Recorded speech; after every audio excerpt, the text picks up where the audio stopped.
bien, je suis ravie de vous retrouver aujourd'hui pour vous présenter mon update lecture version comics du mois de novembre. Alors j'ai deux comics version librairie à vous présenter et un version kiosque. Donc comme vous allez pouvoir le voir, dans cette vidéo je vais vous présenter du très bon et aussi du moins bon. Voilà, bon bien évidemment ce n'est que mon avis, vous n'êtes pas obligé de le partager, mais en tout cas j'espère que cette vidéo va vous plaire, donc sans plus attendre, je commence tout de suite. Je vais commencer avec le moins bon et je vais vraiment terminer par le meilleur, comme on dit, le meilleur pour la fin. Donc tout d'abord, Empereur Joker par Jeff Loeb, JM DeMatteis, Joe Kelly et Ed McGuinness, par toujours Urban Comics DC Comics. Alors, avant de vous donner mon avis, avant de vous dire ce que j'ai pensé de ce comics, quelle est l'histoire? Eh bien, comme on pourrait le penser, en voyant la couverture, tout de suite on se dit ah ça y est, ça va parler forcément du Joker et donc du coup de Superman. Eh bien oui, ça va parler de ces deux personnages là, mais sachez que le Joker n'est pas du tout le personnage principal. Dans cette histoire, le Joker a obtenu des pouvoirs qui vont lui permettre de refaçonner la réalité en fonction de ses délires. Vraiment de ses très grands délires. Vous le connaissez hein, je pense. Et donc pour le coup, tous les super-héros que nous connaissons à ce jour, donc Superman, Wonder Woman, Batman, etc. ne sont plus du tout des super-héros. Non, au contraire, dans la réalité du Joker, ce sont des criminels et donc par conséquent, ils doivent rester à Arkham. Sachant qu'en plus, tous nos super-héros qui sont devenus des criminels ne se souviennent pas du tout de leur passé. Et il y a Superman, même s'il ne se souvient de rien, il sent qu'il y a quelque chose qui cloche et qu'il n'est pas dans la bonne réalité, donc il va essayer de tout faire pour comprendre et pour tout changer. Voilà pour le résumé, alors maintenant je vais vous donner mon avis, qu'est-ce que j'en ai pensé? Eh bien ça ne l'a pas fait.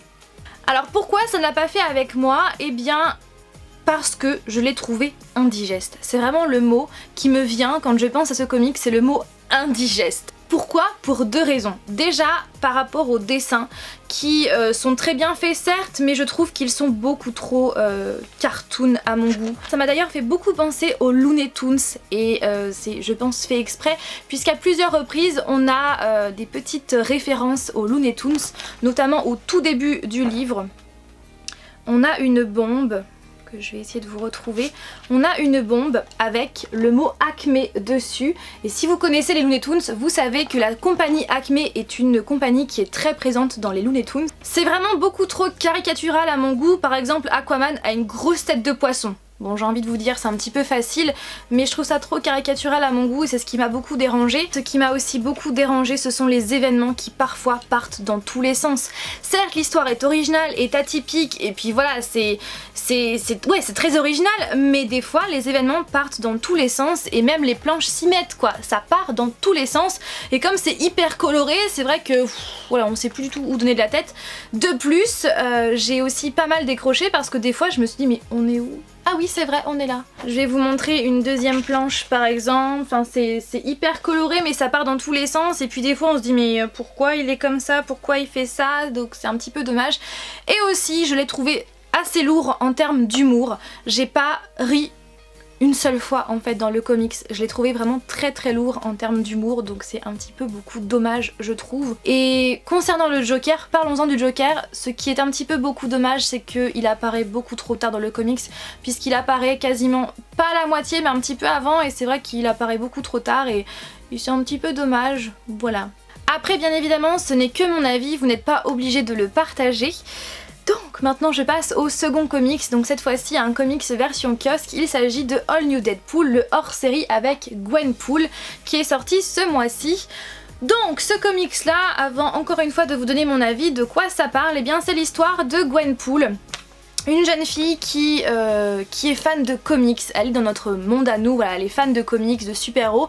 Dans son monde à elle, les super-héros n'existent pas comme chez nous et elle est extrêmement fan des comics, elle connaît tous les super-héros par cœur.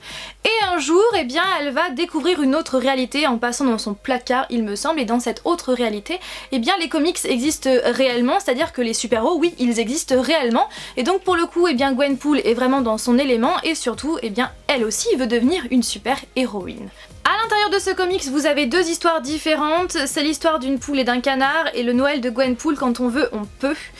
Donc ce comics là, qu'est-ce que j'en ai pensé? Eh bien encore une fois, je n'ai pas accroché avec ce comics. Parce que déjà, les dessins, je ne suis pas du tout fan de ces dessins. C'est exactement les mêmes dessins que dans Spider-Gwen. Et d'ailleurs, dans Spider-Gwen, je n'avais pas du tout accroché non plus avec ces dessins-là. Et je n'accroche pas non plus avec son costume. Je n'y arrive pas en fait avec son costume.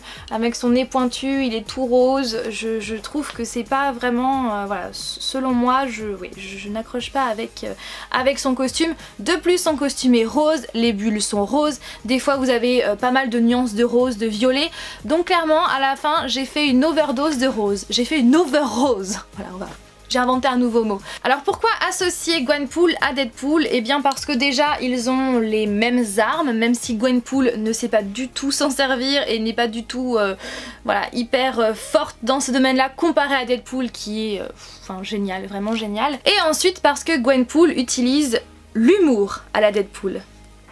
Mais s'il te plaît, Gwenpool, laisse l'humour de Deadpool à Deadpool. Ne le prends pas, par pitié, s'il te plaît. C'est vrai que franchement, Deadpool, c'est un personnage vraiment à part. Il dégage vraiment quelque chose, il a de l'humour, il a de la répartie, il a... voilà, son costume est vraiment canon. Ce personnage, je l'adore, c'est vraiment mon personnage préféré chez Marvel. Et je trouve qu'en fait, ce comics, en fait, c'est une caricature de Deadpool. Ni plus ni moins, mais ça ne fonctionne pas. Alors que pourtant l'histoire de base est vraiment très intéressante. Cette jeune fille qui adore les comics, qui un jour va dans une autre réalité où les comics existent réellement, je trouve que c'est vraiment une base d'histoire vraiment très intéressante. Mais je trouve que ça ne marche pas avec ce personnage de Gwenpool qui ressemble à Deadpool, mais version caricaturée. Ouais, je trouve que ça ne marche pas, ça ne fonctionne pas. Pour moi, le personnage mériterait, donc le personnage de Gwenpool mériterait d'avoir sa propre histoire, son propre univers, sans ressembler à qui que ce soit, sans ressembler à Deadpool, parce que ça ne fonctionne pas. Mais encore une fois, ce n'est que mon avis. Et n'hésitez pas en commentaire à nous donner vos avis. Et le meilleur pour la fin, Deadpool versus Carnage. Donc chaîne symbiotique par Cullen Bunn, Salva Espin, Kim Jacinto et Mike Anderson dans la collection Marvel Dark de Panini Comics. Ce comics là est juste génial, il est vraiment excellent, vraiment, parce que déjà il y a Deadpool et Deadpool reste Deadpool comme je vous l'ai dit, avec son humour, sa répartie, son costume, bref, j'aime toujours autant. Et parce que dans ce comics là, il va s'opposer à Carnage qui est de retour parmi nous. Et vraiment c'est un duel de choc quoi, j'ai envie de vous dire. Et dans ce comics là, Deadpool est vraiment prêt à tout. Pareil pour Carnage, donc c'est vraiment un duel très explosif qui marche vraiment très bien. Et du coup, eh bien, maintenant j'ai qu'une seule hâte, c'est de lire encore plus de Deadpool et encore plus de Carnage. Et j'espère qu'un jour on reverra ce duel dans un comics parce que franchement, il vaut vraiment le coup. Après, le seul petit bémol que j'ai à dire, c'est par rapport à la fin qui est un tout petit peu trop rapide à mon goût. Mais en y réfléchissant, je pense que c'est la meilleure solution. Je pense. Oui, je sais, je me contredis en une seule et même phrase. Mais clairement, en somme, ce comics là est vraiment très excellent. Donc si vous adorez Deadpool comme moi, vous n'allez pas être déçus. Et si vous avez envie d'en savoir plus, enfin si vous avez envie de lire un comics avec Carnage, il est top aussi. Et d'ailleurs, depuis 2 mois je crois, j'ai de plus en plus envie de lire des comics sur Carnage. Donc l'un des prochains, ça sera un classique sur Carnage. Et vraiment, c'est...